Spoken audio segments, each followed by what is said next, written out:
রাহমাতুল লিল আলামিনের সাহাবী হযরত আবু বকর সিদ্দিক বেহুশ, মা মাথার কাছে বসে বসে কাঁদতে আছে। দীর্ঘ সময় পার হয়ে গেলে হযরত আবু বকর সিদ্দিক রাদিয়াল্লাহু তাআলা নূর চোখ খুলছে। মা একটু আনন্দিত হয়ে দুধের গ্লাসটা সামনে আগায় দিয়ে বলে, বাবা চোখ খুললে, একটু হুঁশ ফিরে পাইলে, এই না একটু দুধ পান কর।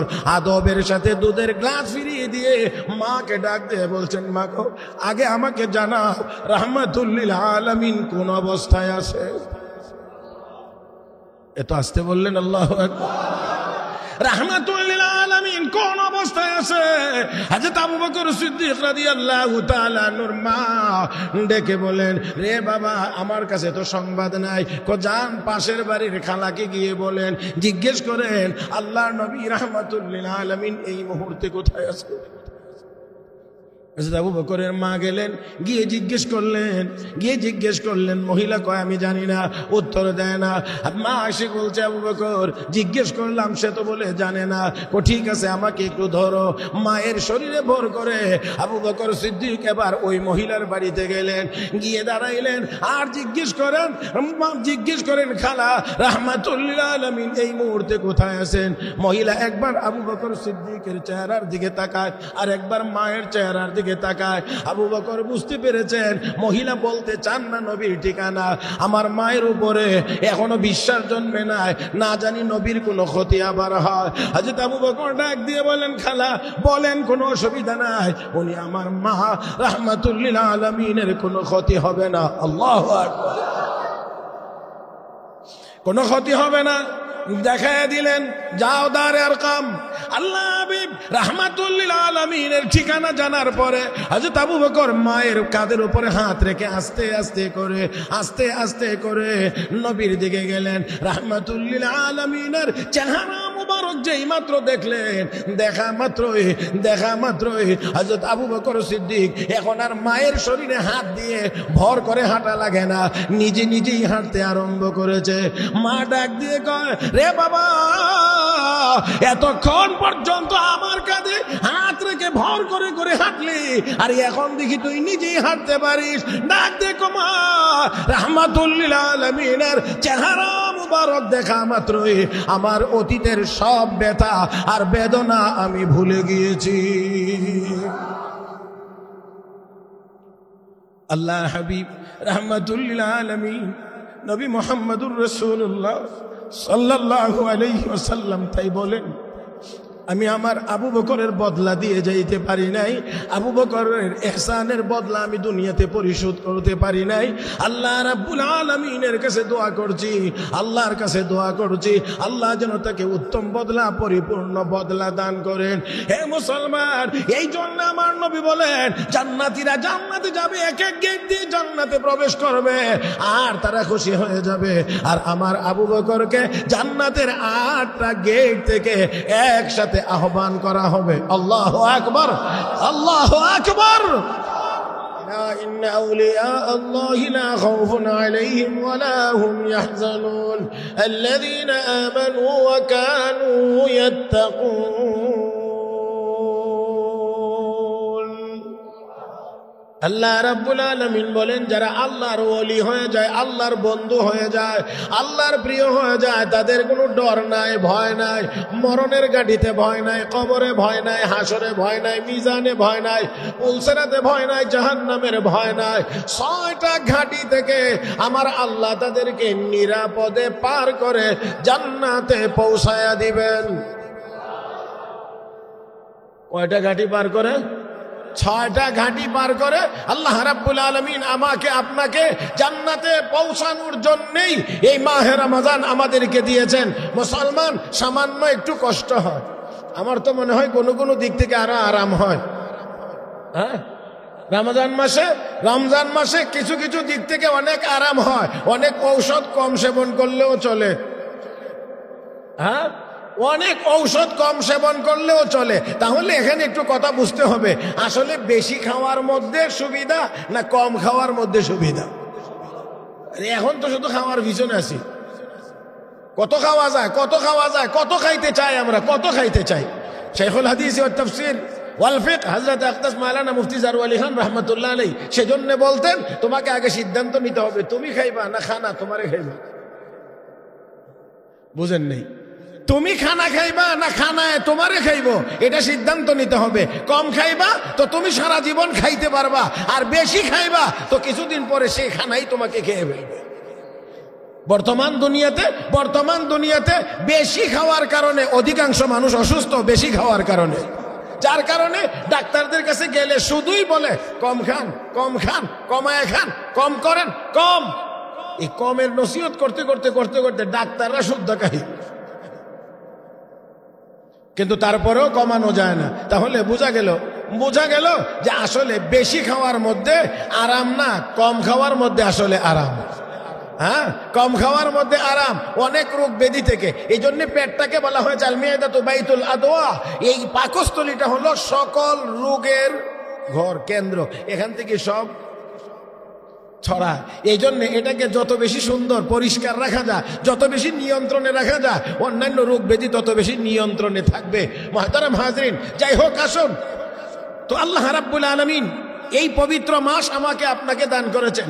রোজা রাখলে দেখা যায় যে অনেক দিক থেকে অনেক সুবিধা বাহ্যিকভাবেই পাওয়া যায়। আর বিশ্ব নবী রাহমাতুল লিল আলামিন বলেছেন সারাদিন রোজা রাখার কারণে মুখে সামান্য একটু দুর্গন্ধ হতে পারে, দীর্ঘ সময় পানাহার থেকে বিরত থাকার কারণে। রাহমাতুল লিল আলামিন বলেন এই যে সামান্য একটু দুর্গন্ধের সৃষ্টি হয়, এই দুর্গন্ধটা আল্লাহ রাব্বুল আলামিনের কাছে মেশকে আম্বরের চাইতে বেশি প্রিয়। ওয়ালাখালুফু ফামিস সাইম আতিয়াবু ইনদাল্লাহি মির রিহিল মিস্ক। আল্লাহ নবী বলেন আল্লাহ রাব্বুল আলামিনের কাছে মেশকে আম্বরের চাইতে রোজাদারের মুখের দুর্গন্ধ অনেক অনেক অনেক বেশি উত্তম। মুহাদ্দিসিনে কেরাম ব্যাখ্যায় লিখেছেন এটা একেবারে সরাসরি এই অর্থেই হতে পারে, অথবা একটু ভিন্ন অর্থে হতে পারে। মুখে যে সামান্য দুর্গন্ধ হবে আল্লাহ হাসরের ময়দানে তার বিনিময় মেশকে আম্বর দিয়ে দান করবেন। মুহতারাম হাজিরিন, অন্য হাদিসে রাসূল করিম সাল্লাল্লাহু আলাইহি ওয়াসাল্লাম ঘোষণা করেছেন ফিল জান্নাতি সামানিয়াতু আবওয়াব, জান্নাতের ভিতরে 8টা গেট আছে, 8টা গেট। মিনহা বাবুন ইউসাম্মার রায়্যান, এর মধ্যে একটা গেটের নাম হলো রায়্যান। বিশ্বনবী বলেন লা ইয়াদখুলুহু ইল্লা সাইমুন, এটা রোজাদারদের জন্য রিজার্ভ। এই গেট দিয়ে অন্য আর কেউ প্রবেশ করতে পারবে না, এই গেট দিয়ে আর কেউ প্রবেশ করতে পারবে না। তবে বিশ্ব নবী রাহমাতুল লিল আলামিন নবী মুহাম্মদুর রাসূলুল্লাহ সাল্লাল্লাহু আলাইহি ওয়াসাল্লাম হাদিস শরীফে ঘোষণা করেছেন মানুষ যে গেট দিয়ে জান্নাতে প্রবেশ করুক, জান্নাতে গিয়েই তারা খুশি হবে। যে গেট দিয়ে জান্নাতে প্রবেশ করতে পারুক, জান্নাতীরা জান্নাতে গিয়ে খুশি হবে। কিন্তু আমার উম্মতের ভিতরে এমন ব্যক্তি আছেন যাকে জান্নাতের 8টা গেট একসাথে আহ্বান করবে। আরো আসতে সাইয়েদনা হযরত আবু বকর সিদ্দিক রাদিয়াল্লাহু তাআলা আনহু নবী বলেন 8টা গেট থেকে একসাথে আহ্বান আসবে, আবু বকর আপনি আমার মধ্যে দিয়ে আমি গেট দিয়ে প্রবেশ করেন। যেই গেট দিয়ে আবু বকর জান্নাতে প্রবেশ করবে, যেই গেট দিয়ে আবু বকর জান্নাতে প্রবেশ করবে, সেই গেট অন্যান্য গেটের উপরে গর্ব করবে, ফখর করবে, আর বলবে আমি গেট দিয়ে আবু বকর জান্নাতে প্রবেশ করেছি। এমনিতেই না, এতটুকু পর্যন্ত যাইতে হযরত আবু বকরের কুরবানিও আছে, আবু বকরের কোরবানিও আছে, যে কোরবানি আমাদের পক্ষে অসম্ভব। রাহমাতুল লিল আলামিন নবী মুহাম্মদুর রাসূলুল্লাহ সাল্লাল্লাহু আলাইহি ওয়াসাল্লাম বলেছেন আমার উপরে যারা যত ইহসান করেছে দুনিয়ার জীবনে, আমি সকলের ইহসানের বদলা দিয়ে যেতে পেরেছি, কিন্তু আমার আবু বকরের ইহসানের বদলা আমার পক্ষে দেওয়া সম্ভব হয় নাই। আমার আবু বকরের ইহসানের বদলা আমার পক্ষে দেওয়া সম্ভব হয় নাই। আমি দোয়া করছি আল্লাহ যেন তাকে উত্তম বদলা হাসরের ময়দানে দান করেন। মুহতারাম হাজরিন, সাইয়েদনা হযরতে আবু বকর সিদ্দিক রাদিয়াল্লাহু তাআলা আনহু দুপুরবেলা বাড়িতে একটু আরাম করতেছিলেন। হযরত আবু বকর সিদ্দিক রাদিয়াল্লাহু তাআলা আনহুর বাড়ি কাবাগর থেকে মোটামুটি সামান্য একটু অন্যান্যদের তুলনায় একটু দূরে। জানি না অনেক হাজী সাহেব যারা আছেন তারা জানেন মসজিদ আবু বকর নামে একটা মসজিদ আছে হারাম শরীফের একেবারেই কাছাকাছি। মোটামুটি ফাহাদ গেট, বাব আল মালিক ফাহাদ ইবনে আব্দুল আজিজ। এই মালিক ফাহাদ গেট দিয়ে বাইরে হইলে সামনে সোজা চলতে থাকলে এখানে একটা বড় মার্কেট আছে বিন দাউদ, তারই পাশে কাছাকাছি মসজিদে আবু বকর। এখন যেই জায়গাটা মসজিদে আবু বকর, এটাই হযরত আবু বকর সিদ্দিক রাদিয়াল্লাহু তাআলা আনহুর বাড়ি। হযরত আবু বকর সিদ্দিক রাদিয়াল্লাহু তাআলা আনহু বাড়িতে ছিলেন, একটু আরাম করতেছিলেন। সাধারণত ঘরে একটু আরাম করলে শরীরের সব জামা কাপড় তো আর থাকে না, কিছু কাপড় চোপড় কমই থাকে। সাধারণত আমরা যদি একটু রেস্ট নিতে যাই তাহলে গেঞ্জিটা গায়ে থাকে, লুঙ্গি পরনে থাকে, এরকমই খুব স্বাভাবিক হালকা পাতলা কাপড়েই উনি একটু আরাম করতেছিলেন। কিন্তু আরাম করতে গেলেও কেন জানি ওনার মনে হচ্ছিল আরাম লাগতেছে না, একটু অস্থির লাগতেছে, কেমন জানি ভালো লাগতেছে না। একটু উঠলেন, বুঝার চেষ্টা করলেন কোথাও কি কোনো সমস্যা হচ্ছে কিনা। আসলে হযরত আবু বকর সিদ্দিক রাদিয়াল্লাহু তাআলা আনহু যদিও দৈহিকভাবে নবীর কাছ থেকে আলাদা হইতেন, কিন্তু কলবটা নবীর কলবের সাথে সবসময় জোড়া লেগে থাকত। সাইয়েদনা হযরত আবু বকর সিদ্দিক রাদিয়াল্লাহু তাআলা আনহু সব সময়, নবী একদিন বলছেন, এই দুনিয়াতে তিন জিনিস আমার কাছে প্রিয়, তিন জিনিস প্রিয়, নামাজ প্রিয়, আতর সুগন্ধি প্রিয়, নেককার স্ত্রী আমার কাছে প্রিয়। সিদ্দিক আকবর দাঁড়িয়ে বললেন, ইয়া রাসূলুল্লাহ, আমার কাছেও তিন জিনিস প্রিয়। প্রথম নাম্বারটাই যিনি বলেছেন তা হলো আন-নাজরু ইলা ওয়াজহিক, ইয়া রাসূলুল্লাহ, আপনার চেহারা মুবারক দেখা আমি আবু বকরের কাছে প্রিয়। মনে রাখতে হবে, আবু বকর সিদ্দিকের কাছে নবীর চেহারা প্রিয়, সাহাবায়ে কেরামের কাছে নবীর চেহারা মুবারক প্রিয়, সাধারণ ইমানদারদের কাছে উলামায়ে কেরামের চেহারা প্রিয়। নবীর চেহারা আবু জহেল আবু লাহাবদের কাছে প্রিয় ছিল না, কিয়ামত পর্যন্ত উলামায়ে কেরামের চেহারাও মুনাফিকদের কাছে ভালো লাগবে না। প্রথম নম্বরে তিনি বললেন আন-নাজরু ইলা ওয়াজহিক,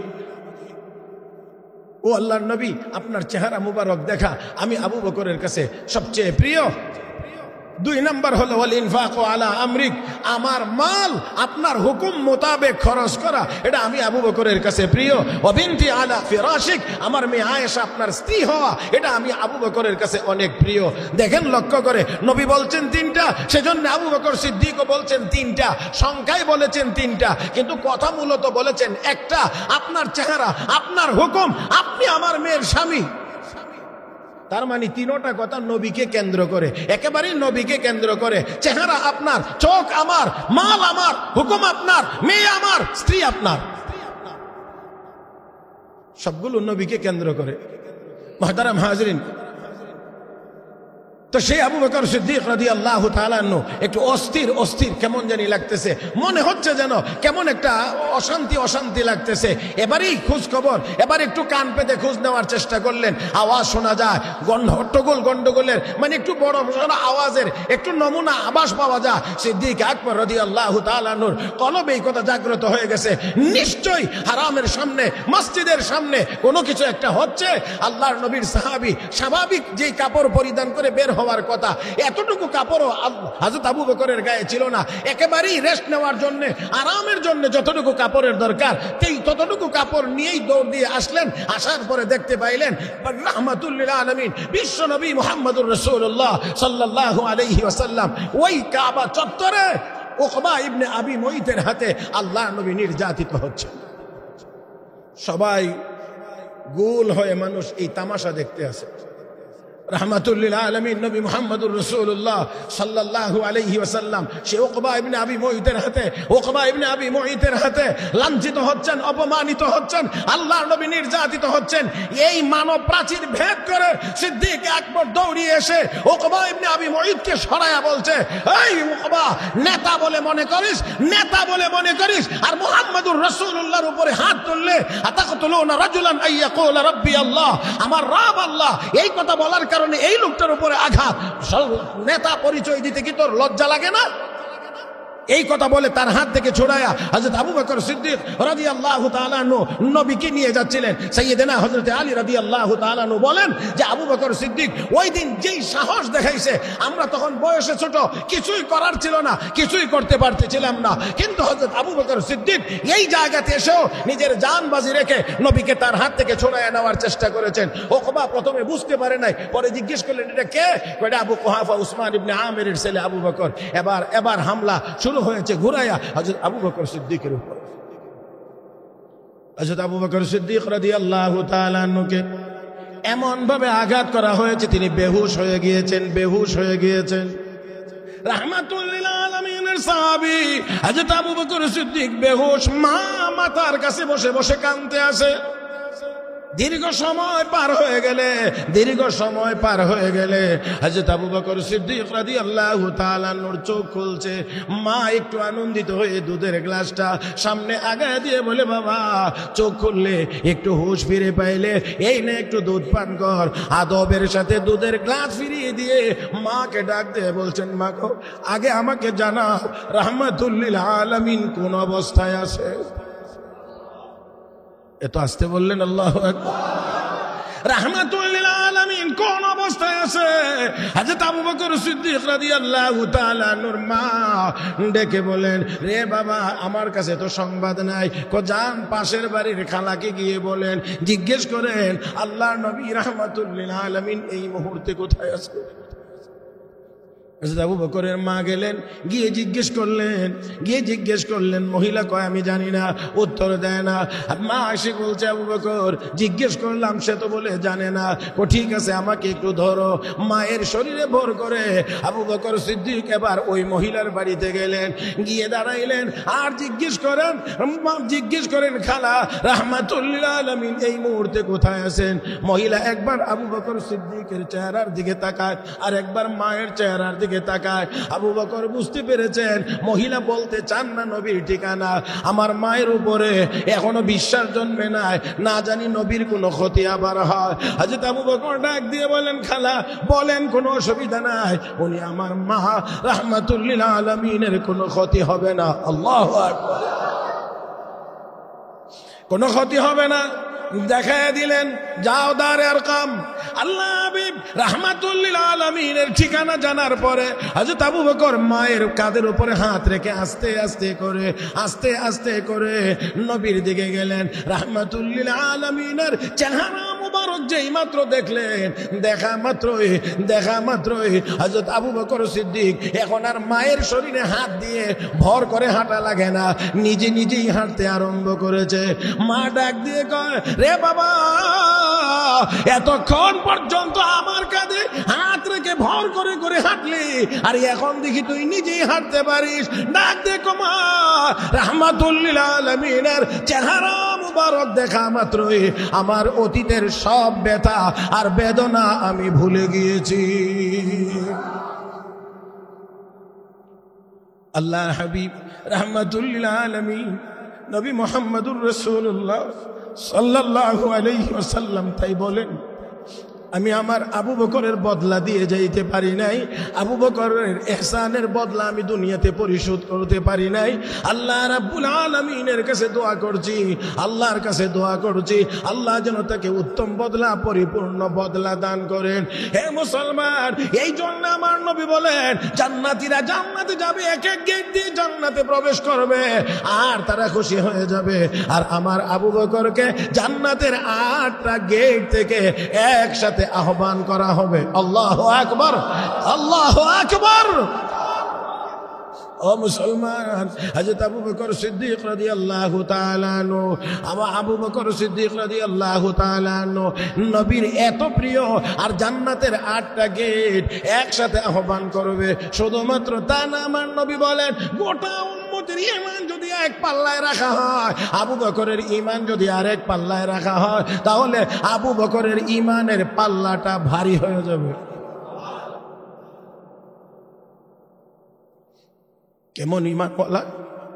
কেমন ইমানওয়ালা একজনের ঈমান গোটা উম্মতের ঈমান একদিকে দিলে একজনের ঈমানের পাল্লা ভারী হবে। ও মুসলমান, কেমন ঈমান অর্জন করেছেন, কি পরিমাণ মজবুত ঈমানের অধিকারী হযরত আবু বকর সিদ্দিক রাদিয়াল্লাহু তাআলা আনহু। মুহতারাম হাজিরিন, যে আবু বকর সিদ্দিক রাদিয়াল্লাহু তাআলা আনহু নবীর ইন্তেকালের পরেও 2.5 বছরের মতো খেলাফতের দায়িত্ব পালন করেছিলেন, আর 2.5 বছরের খেলাফতের দায়িত্ব পালন করে ইন্তেকালের সময় নবীর সাথে রওজায়ে তাহরে জায়গা নির্ধারণ করা ছিল ওনার দাফনের জন্য।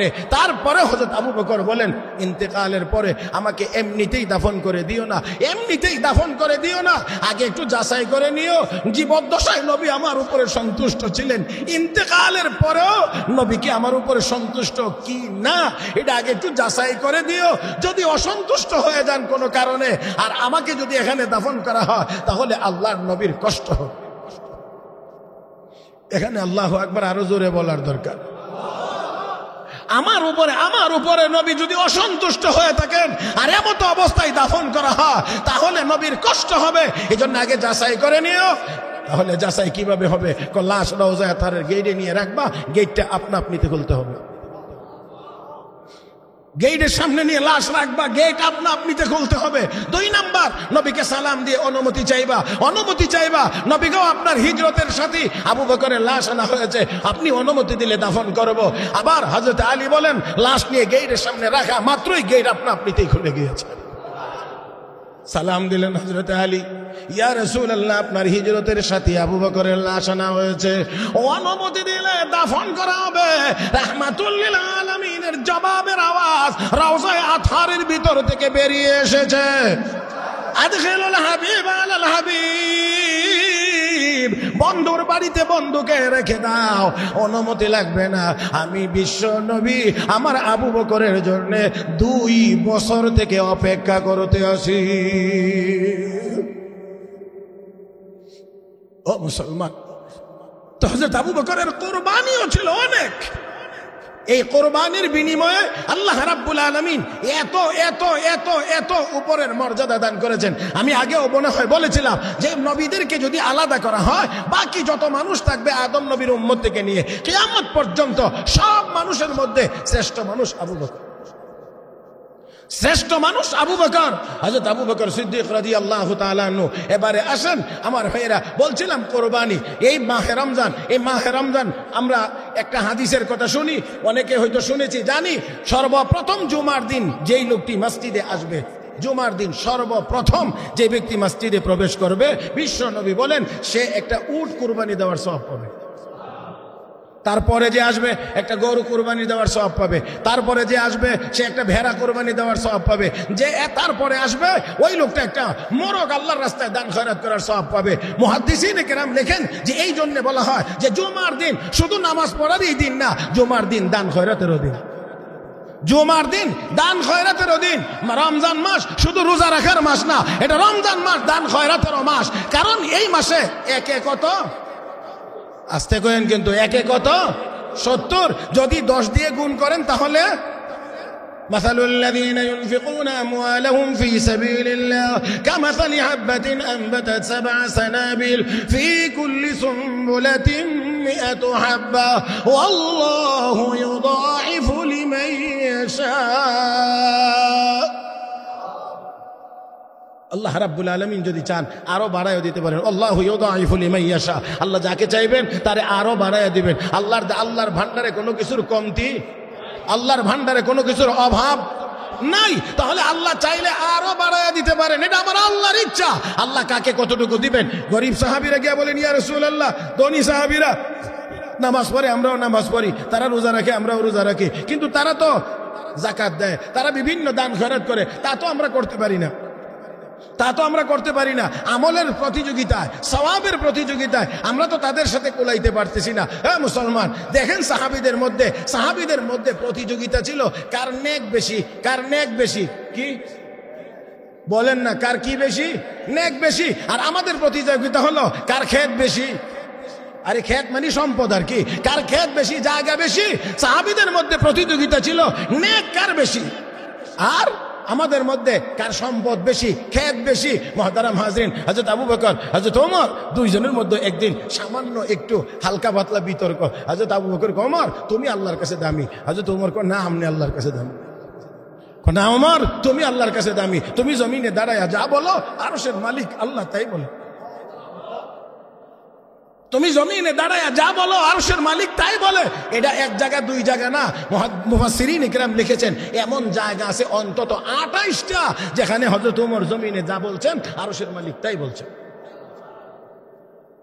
হযরত ওমর কয়, হযরত আবু বকর কয়, ওমর এই দিক থেকে বোঝা যায় যে তুমি আল্লাহর বেশি প্রিয়, তোমার নেক বেশি। হযরত আবু বকর যখন এইভাবে বলা শুরু করছেন, হযরত ওমর বুঝতেছেন যে এবারে ওনাকে আর এমনি আটকানো যাবে না। হযরত ওমর এবার ডাইরেক্ট বলতেছেন, যদি তাই হয় যে আমার নেক বেশি, আমার সওয়াব বেশি, তো আমি ওমর ঘোষণা করলাম আমার সারা জীবনের নেক আপনাকে দিয়ে দেব।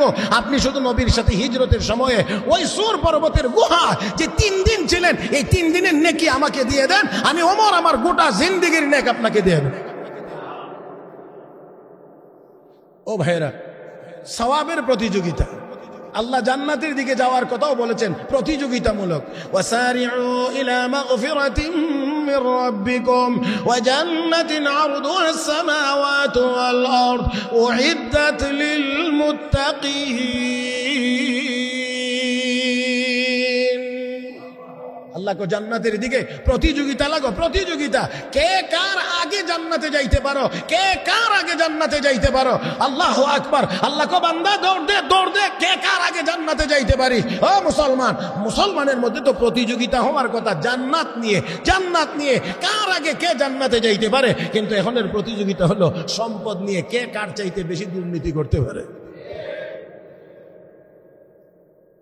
কার চাইতে কে বেশি দুর্নীতি করতে পারি, সেটার মধ্যে এখন প্রতিযোগিতা শুরু হয়েছে। কে কি পরিমাণ সুদ খাইতে পারি, কে কি পরিমাণ ঘুষ খাইতে পারি, সেই দিকে এখন দৌড়াদৌড়ি আর প্রতিযোগিতা। প্রতিযোগিতা সেই দিকে নয়, সেই দিকে নয়। সাইয়েদনা হযরত ওসমান যুন নুরাইন রাদিয়াল্লাহু তাআলা আনহু, দেখেন একটু চিন্তা করে, হযরত ওসমান এত দান খয়রাত, এত আমল করার পরেও কবরের পাশে গিয়ে চোখের পানি ছেড়ে কাঁদতেন। আপনারা অবশ্যই এই কথা বারবার শুনেছেন। আল্লাহর নবী বলেছেন জান্নাতি জীবনে প্রত্যেক নবীর একজন বন্ধু হবে, আর আমি আমি আমি বিশ্ব নবীর জান্নাতি বন্ধু হবে ওসমান। তারপরে হযরত ওসমান কবরের পাশে গিয়ে দাঁড়ায়া চোখের পানি ছেড়ে কাঁদেন, দাড়ি ভিজে ভিজে পানির ফোঁটাগুলো জমিনে পড়ে। লোকেরা কয়, ওসমান আল্লাহর নবী না আপনাকে জান্নাতের সার্টিফিকেট দিয়েছেন? হ্যাঁ অবশ্যই জান্নাতের সার্টিফিকেট দিয়েছেন, কিন্তু কবরটা নিয়ে আমার খুব ভয় লাগে, কিন্তু কবরটা নিয়ে আমার ভয় লাগে। কিন্তু বাংলাদেশের বহু জায়গাতে বহু জালেমেরা এমন আছে কবরস্থানে বৈশাখ তাস খেলে, জুয়া খেলে, গাজার আসর, বিভিন্ন রকমের অনৈতিক কাজের আসর সেই কবরস্থানে গিয়ে জমা। আল্লাহ আমাদের সবাইকে হেফাজত করুন, জোরে বলি আমিন। হযরত ওসমান যদি কবরের পাশে গিয়ে, হযরত ওসমান যদি কবরের পাশে গিয়ে এমন করে এমন করে এমন করে যদি কাঁদেন আর বলেন যে কবর নিয়ে আমার ভয় হয়। রাহমাতুল লিল আলামিন মদিনায় এক বাড়িতে দাওয়াত খেতে গিয়েছেন। সাহাবী গরিব ছিলেন, দাওয়াত খেতে গেছেন। হযরত আবু বকর, হযরত ওমর, হযরত ওসমান কয়েকজন সাহাবী নবীর সাথেও ছিলেন। হযরত ওমর গিয়ে বসছিলেন না, হযরত ওমর গিয়ে বসতেছিলেন না, কেমন জানি অস্থির অস্থির। নবীজি ওমর এমন করছো কেন? কই ইয়া রাসূলুল্লাহ, আমি ঘরে প্রবেশ করার সময়ে একটা বাচ্চার কান্নার আওয়াজ আমার কানে এসেছে, যে আওয়াজটা আমাকে খুব কষ্ট দিয়েছে, কষ্ট দিচ্ছে। মনে হচ্ছে এখানে কোনো বাচ্চা কোনো যন্ত্রণায় আছে, এই বাচ্চার কান্নার আওয়াজের কারণে আমার ভিতরে অস্থিরতা সৃষ্টি হচ্ছে। নবী ডাকলেন সাহাবীকে, সাহাবী কোনো বাচ্চা কান্নাকাটি করে? ও জি হ্যাঁ ইয়া রাসূলুল্লাহ, একটা বাচ্চা কান্নাকাটি করতেছে। কে? কয়টা আমারই ছেলে, আমার বাচ্চা। কাঁদে কেন? হুজুর আমি তাকে ঘরের পিলারের সাথে বেঁধে রাখছি। জাত গোষ্ঠী তোলে আমাদেরকে গালিগালাজ করে, ইসলাম ধর্ম নিয়ে পর্যন্ত গালিগালাজ করে, এমনকি ইয়া রাসূলুল্লাহ আপনাকে নিয়ে পর্যন্ত বাজে মন্তব্য করে। সহ্য করতে না পেরে ছেলেটাকেই পিলারের সাথে বেঁধে রাখছে। রাহমাতুল লিল আলামিন বললেন, সাহাবীরা এই ইহুদির এই গাছটা কে আমাকে কিনে দিতে পারবা? ইসলামের জন্য এই কোরবানিটা কে দিতে পারবা? আমি বিশ্ব নবী তোমার জান্নাতের জিম্মাদার হয়ে যাব। সাইয়েদনা হযরত ওসমান দৌড় দিলেন, হযরত ওসমান দৌড় দিলেন, গিয়ে বললেন, ইহুদি এই গাছটা বিক্রি করে দাও। না বিক্রি করবো না, না বিক্রি করে দাও, না বিক্রি করবো না, আমার খুব প্রয়োজন বিক্রি করে দাও, বিক্রি করতে পারি, তোমার অমুক বাগানে এতগুলো গাছ, প্রায় 300-র মতো গাছ আমাকে যদি দিয়ে দাও তাহলে আমি তোমাকে এই একটা গাছ দিয়ে দেব। এমন সুযোগ পেয়ে, এমন সুযোগ পাইছে, এই জন্যে কতগুলো গাছের দাবি করে বসলো। হযরত উসমান ইবনে নুরাইন সাথে সাথে বললেন, আলহামদুলিল্লাহ, আমি রাজি আছি, আমি রাজি আছি, কারণ আমার এই গাছগুলোর চাইতে আল্লাহর জান্নাত অনেক দামি, অনেক দামি, অনেক দামি। ইন্নাল্লাহ আশতারা মিনাল মুমিনিনা আনফুসাহুম ওয়া আমওয়ালাহুম বিআন্না লাহুমুল জান্নাহ। ঈমানদারের জান এবং মালের বিনিময়ে আল্লাহ জান্নাত বিক্রি করেছেন। মুসলমান একটু আওয়াজ করে জবাব দিবেন, ঈমানদার, আমাদের জান কার দেওয়া, মাল কার দেওয়া? সন্দেহ আছে কিছু কিছু, তাহলে আওয়াজ করে বলতে হবে, অনেকের জবান এখনো খুলে নাই, আমার আপনার এই জানটা কার দেওয়া, মাল কার দেওয়া? আল্লাহর। সব সব সব সব সব সব সব যা আছে, যা বুঝি যা বুঝি না, যা দেখি যা দেখি না, সবগুলো একমাত্র কার? লিল্লাহি মা ফিস সামাওয়াতি ওয়া মা ফিল আরদ। আল্লাহ রাব্বুল আলামিন বলেন, আসমানগুলোতে জমিনগুলোতে যা আছে সব কার? আমরাও আল্লাহর। এই জন্যে মানুষ মারা গেছে, সংবাদ পাইলে আমরা পড়ি কি, ইন্না লিল্লাহি ওয়া ইন্না ইলাইহি রাজিউন। আল্লাযীনা ইযা আসাবাতুহুম মুসিবা ক্বালু ইন্না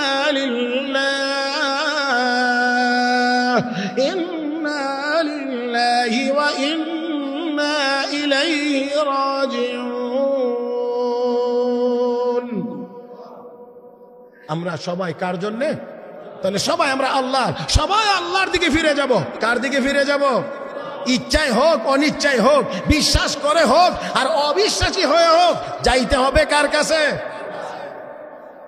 হাদিস শরীফে আছে, বুখারী শরীফের হাদিস, পূর্বের যুগের কোন এক ব্যক্তি মৃত্যুর সময় তার ছেলেদেরকে ওসিয়ত করেছে, আমি যেই পরিমাণ পাপ আর গুনাহ করছি, নিশ্চিত আমি আযাবের উপযুক্ত, আল্লাহ ধরলে আমারে আযাব দিবেনই, তাই একটা কাজ করে, বলে কি, আমার লাশটা পুরাইয়া ছাই করে কিছু বাতাসে, কিছু পানিতে, বাতাসে উড়াইয়া দিবা, পানিতে ডুবাইয়া দিবা, যাতে আমাকে আযাবের সম্মুখীন হওয়া না লাগে। আপনারা কি মনে করেন যে বাতাসে উড়িয়ে দিলে আর সমুদ্রে ডুবাইয়া দিলে আমার আল্লাহ এখান থেকে আবার বের করতে পারবেন না? হ্যাঁ হ্যাঁ, না একটু আসতে বলছেন আর কি, পারবেন? মুসলমান, আল্লাহ রাব্বুল আলামিন ডাকলেন, পানি তোর ভিতরে কি আছে দে।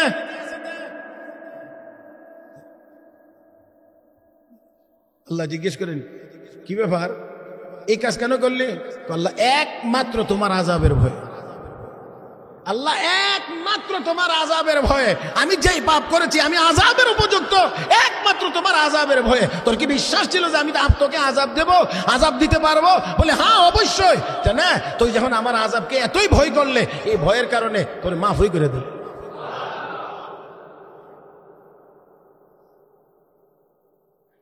আমার আল্লাহর ইচ্ছা, আল্লাহ যদি মাফ করে দেন, কেউ জিজ্ঞাসা করার কোনো ক্ষমতা? ওরে কেন মাফ করলেন, আমাকে কেন করবেন, এই কেন বলে আল্লাহকে প্রশ্ন করার কোনো ক্ষমতাই কাহারই নাই। মুহতারাম হাজরিন, আল্লাহ আমাদের সবাইকে বুঝার তৌফিক দান করুন, বলি আমিন। বলছিলাম, জান কার দেওয়া, মাল কার দেওয়া, সব কিছু কার?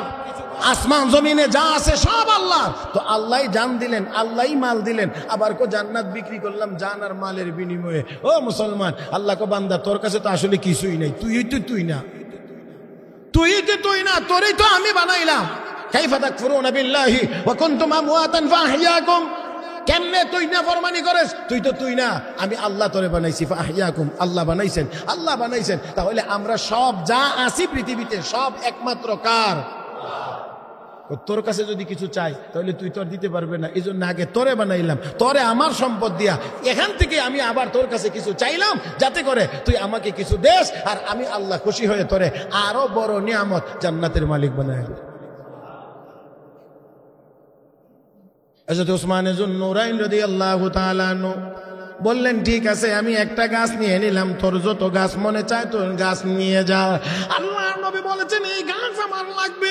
রাহমাতুল লিল আলামিন নবী মুহাম্মদুর রাসূলুল্লাহ সাল্লাল্লাহু আলাইহি ওয়াসাল্লামের কাছে হযরত উসমান যুন্নুরাইন আসলেন। নবী গো, আমি এই গাছ কিনে নিয়ে এসেছি, আমি এই গাছের মালিক আপনাকে এখন বানায়া দিলাম, আপনি এবার আপনার এই সাহাবীর ছেলেটাকে এই গাছের কাছে নিয়ে যান। রাহমাতুল লিল আলামিন নিজের হাতে গিয়ে বাঁধ খুললেন, রশির বাঁধ খুললেন, আর বাচ্চাটাকে নিয়ে গেলেন গাছের নিচে। আল্লাহর হাবিব গিয়ে দাঁড়িয়ে বলেন, রে বাচ্চা, হে তলহার ছেলে, নে আজ থেকে আমি বিশ্ব নবী এই গাছের মালিক তোকে বানায়া দিয়ে গেলাম। ও মুসলমান, তাই আসুন আল্লাহ হাবিব রাহমাতুল লিল আলামিনের সাহাবীর কথা, হযরত আবু বকর সিদ্দিকের কথা বলতেছিলাম। তাদের মধ্যে প্রতিযোগিতা ছিল কার মধ্যে নেক বেশি, কার মধ্যে নেক বেশি। ও মুসলমান, আমাদের প্রতিযোগিতা হওয়া চাই নেকের মধ্যে, নেকের মধ্যে প্রতিযোগিতা হওয়া চাই, সওয়াবের কাজের মধ্যে। আমাদের প্রতিযোগিতা যেন কোনো গুনার কাজের মধ্যে না হয়। ও মুসলমান, তাই আসুন পবিত্র মাহে রমাদান, আল্লাহ রাব্বুল আলামিন এই রমজান মাস আমাকে আপনাকে দান করেছেন আল্লাহর গোলামি করে, আল্লাহর ওলি হওয়ার জন্য, আল্লাহর নিকটে চলে যাওয়ার জন্য, আল্লাহর জান্নাতের মালিক হওয়ার জন্য। রাহমাতুল লিল আলামিন বলেছেন, রোজাদার ছাড়া রায়্যান নামক গেট দিয়ে জান্নাতে কেউ যাইতে পারবে না। আল্লাহ যেন আমাদের সবাইকে কবুল মঞ্জুর করেন, বলি আমিন। আর একটু জোরে আমিন। ও মুসলমান, তাই আসুন বলতে চাইছিলাম আমি, এই রমজান মাস শুধু রোজা রাখারই মাস না, কোরআন তিলাওয়াতের মাস, কারণ কোরআন নাজিল হয়েছে এই মাসে। দান খয়রাতের মাস, কারণ এই মাসে 1-700 পাওয়া যায়। হ্যাঁ, 1-700 পাওয়া যায়, সব সময় 10 পাওয়া যায়। ছোট্ট একটা ঘটনা আপনাদেরকে শুধুমাত্র সংক্ষেপে শোনাইতে চাই।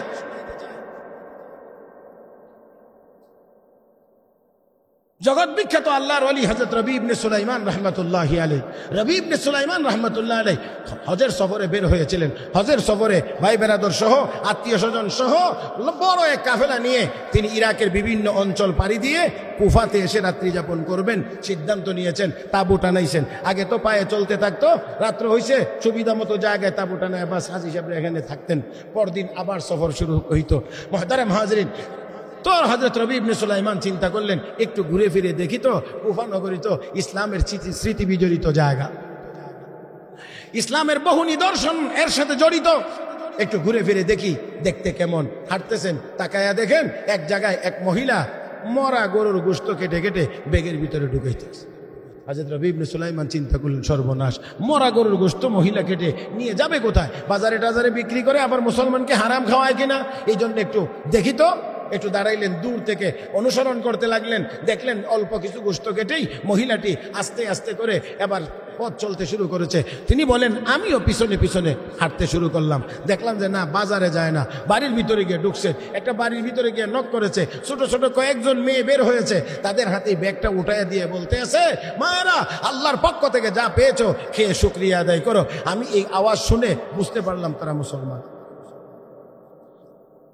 আল্লাহর শুকরিয়া আদায় করে এই কথা বলছে, বুঝতে পারলাম মুসলমান। তাহলে মরা গরুর গোশত খায় কেন? এই জন্য পিছন দিক থেকে হালকা করে আওয়াজ দিয়ে বললাম, মুসলমানের জন্য তো মরা গরুর গোশত খাওয়া হারাম। এমনি মহিলা একটু পিছন দিকে তাকায়, কে তুমি? আমি একজন মুসাফির। ও মরা গরুর গোশত খাওয়া হারাম, এটা আমাদের জানা আছে। তারপরেও খাচ্ছেন কেন? খাচ্ছি এই জন্যে, জান বাঁচানোর বিকল্প কোনো পথ আর পদ্ধতি যদি না থাকে, তাহলে যতটুকু খাইলে জান বাঁচে ততটুকুর খাওয়ারও একটা অনুমতি শরীয়তে আছে। ওই অনুমতির ভিত্তিতেই খাচ্ছি। যদি আপনারা বুঝে থাকেন তাহলে বলেন, এই লোকগুলো খুব স্বাবলম্বী। আমি মনে হয় বুঝাইতে পারি নাই। কোনো মুসলমান মরা গরুর গোশত খাইতে পারে না, হারাম। কিন্তু এমন কোনো জায়গাতে যদি থাকে যেখানে তার কাছে আর কোনো খাবার, কোনো ব্যবস্থা নাই, আর জান বাঁচানোর মতো আর কোনো ব্যবস্থা তার কাছে নাই, তাহলে যতটুকু খাইলে জানটা বাঁচে এতটুকু পরিমাণ খাওয়ার অনুমতি আছে। তাহলে তারা ওই হালতের মধ্যেই আছে। হযরত রবি ইবনে সুলাইমান রাহমাতুল্লাহি আলাইহি এই কথা শুনলেন, ডাক দিয়ে বললেন, মাগো কি অবস্থা, এত দুরবস্থা, কারণ কি? হেরে বাবা, আমার স্বামী একমাত্র উপার্জন করার মতো ব্যক্তি ছিলেন। দুনিয়া থেকে বিদায় হয়ে যাওয়ার পরে আমি আমার মেয়েগুলোকে নিয়ে বড় কষ্টের ভিতর দিয়ে দিন যাপন করছি। তাকিয়ে দেখো আমার এই মেয়েগুলোর মুখে আমি আজ মা হয়ে 3 দিনের ভিতরে কোনো খাবার তুলে দিতে পারি নাই। আমি মা হয়ে আর কতক্ষণ পর্যন্ত সহ্য করব? আমি আর সহ্য করতে না পেরে এই জন্যে আমি মরা গরুর গোশত সামান্য একটু কেটে এনে তাদের হাতে দিয়েছি। হযরত রবি ইবনে সুলাইমান রাহমাতুল্লাহি আলাইহি মনে মনে চিন্তা করতে লাগলেন, মুসলমান খাদ্যের অভাবে পড়ে মরা গরুর গোশত খাবে, আর আমি নফল হজের জন্য মক্কা মদিনায় যাব না, না অন্তত এই বছর না। হজের প্রোগ্রামটাই মনে মনে স্থগিত করে দিলেন। হজের প্রোগ্রামটাই স্থগিত করে দিয়ে তিনি ডাক দিলেন, মা একটু সামান্য সময় অপেক্ষা করেন, এই মরা গরুর গোশত রান্না করবেন না, আমি দেখি আপনাদের জন্য একটু ভালো খাবারের ব্যবস্থা করা যায় কিনা।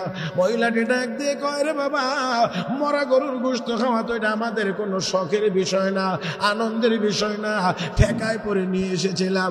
যদি ভালো খাবারের ব্যবস্থা হয় আমরা আরো ধৈর্য ধারণ করার জন্য রাজি আছি।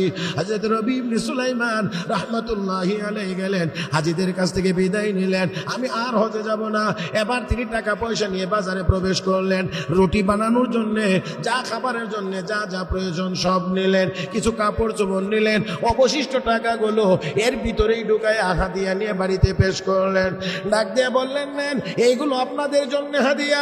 মহিলাটি পাইয়া আল্লাহ রাব্বুল আলামিনের কাছে দোয়া করেন, আল্লাহ যেই ব্যক্তি আমাদের ক্ষুধার্ত পেটে খাবারের ব্যবস্থা করে দিলেন, পরনে কাপড়ের ব্যবস্থা করে দিলেন, আল্লাহ তুমি তার সকল সমস্যার সমাধানের জিম্মাদার হয়ে যাও। মেয়েগুলো দোয়া করে, সর্বশেষ ছোট মেয়েটা দোয়া করে, আল্লাহ আমাদের পরনে যে ব্যক্তি কাপড়ের পেটে খাবারের ব্যবস্থা করে দিলেন, হাসরের ময়দান যেদিন কায়েম হবে, আল্লাহ তোমার আরশ ব্যতীত ছায়া থাকবে না, তোমার হাবিব আমাদের নানা জান রাহমাতুল লিল আলামিন ছাড়া কোনো সুপারিশগার থাকবে না। ওই কঠিন মুসিবতের দিনে তোমার বন্ধু আমাদের নানার হাতে ওই ব্যক্তিটাকে তুমি হাউজে কাউসারের পানি নসিব করে দিও। আমি এই দোয়াগুলো পাইয়া বসে রইলাম, অপেক্ষা করতে লাগলাম হাজী সাহেবরা কখন ফিরবে, আমি তাদের সাথে সালাম মুসাফা করব, আগে তাদের কাছ থেকে দোয়া নেব। কয়েক দীর্ঘদিন পরে তারা হাজী সাহেবরা ফিরলে সালাম দিলাম, মুসাফা করলাম, দোয়া করলাম, আল্লাহ আপনার হজ কবুল করুন। এবার ওই হাজী উল্টায় কয়, ও রবি তুমিও তো আমার সাথে হজ করেছ, তুমিও তো আমার সাথে হজ করেছ। কি বলেন? গুরুত্ব না দিয়ে আরেকজনের কাছে গিয়ে বললেন, আল্লাহ আপনার হজ কবুল করুক। ওই হাজী আরো জোর গলায় করবি, তুমি কি আমার সাথে ঠাট্টা করো? তুমি না আমার সাথে আরাফায় ছিলা, তুমি না আমার সাথে মুজদালিফায় ছিলা, তুমি না আমার সাথে মিনাতে ছিলা, তুমি না আমার সাথে কাবাগর তওয়াফ করার সময়, হাজরে আসওয়াদে চুমু খাওয়ার সময় একটা টাকার ব্যাগ আমানত রেখেছিলা, এই নাও তোমার টাকার ব্যাগ। হযরত রবি ইবনে সুলাইমান রাহমাতুল্লাহি আলাইহি এই ব্যাগ পাইয়া বড় চিন্তায় পড়ে গেলেন। ব্যাপার কি হইল? আমি কুফায় আর ওনারা গেলেন মক্কা মদিনায়, আর বলতেছেন কি ব্যাগ আমার হাতে। চিন্তা করতে করতে চোখে ঘুম চলে এসেছে। ঘুমের ভিতরে রাহমাতুল লিল আলামিনের দিদার নসিব হয়ে গেছে। আল্লাহ নবী ডাক দিয়ে কয়, রে রবি, হজের প্রোগ্রামটা স্থগিত করে যেই মেয়েদেরকে সাহায্য সহযোগিতা করেছ তারা হলো আমি বিশ্ব নবীর আওলাদ, তারা আমার বংশের লোক। তোমার এই দানের খবর যখন আমার রওজা শরীফে এসেছে, আমি তোমার জন্য আল্লাহর কাছে দোয়া করেছি, আল্লাহ রাব্বুল আলামিন তোমার শুরুতে একজন ফেরেশতা বানাইয়া তোমার পক্ষ থেকে হজ করাইছে। হযরত রবি ইবনে সুলাইমান এবার ঘুম থেকে জাগলেন, ব্যাগটার দিকে এবার তাকাইলেন, তাকায়া দেখে সুন্দর জল ছাপ, সুন্দরভাবে লেখা আছে, মান আমালানা রাবিহা, যে ব্যক্তি আমার সাথে ব্যবসা করবে সে ক্ষতিগ্রস্ত হবে না, লাভবান হবে। এবার তিনি খুললেন, খরচ করেছিলেন যা তার চেয়ে 10 গুণ বাড়ায়া আল্লাহ নগদ দুনিয়াতেই ওনার ব্যাগের ভিতরে দান করেছেন। মুহতারাম হাজরিন, তাই আসুন এই মাহে রমাদানে আমরা রোজাও রাখবো, আল্লাহ রাস্তায় দান খয়রাত করব। আর প্রত্যেক বছরই রমাদান মাসে আপনাদের কাছে বিশেষভাবে এই মসজিদের জন্য কিছু চাওয়া হয়। সেই ধারাবাহিকতায় আজকেও আপনাদের খেদমতে আজকের এই প্রথম রমাদানুল মুবারকের প্রথম জুমাতেই আজকে ইনশাআল্লাহ আপনাদের খেদমতে কিছু চাওয়া। তার কারণ প্রথম জুমা তো অন্যান্য বছর চাই না, দ্বিতীয় জুমা থেকে শুরু করতাম, এবার প্রথম জুমা থেকেই। কারণ আগামী জুমার নামাজের পরে ইনশাআল্লাহ সব যদি ঠিকঠাক থাকে, আল্লাহ যদি দয়া করেন কবুল করেন, তাহলে ইনশাআল্লাহ আমারও আগামী শুক্রবার রাত 1টায় উমরার সফর শুরু হবে ইনশাআল্লাহ। তাই যাওয়ার আগে আপনাদের নামগুলো আমি নিয়ে যাইতে চাই। আজকের প্রথম ব্যক্তিটা মাশাআল্লাহ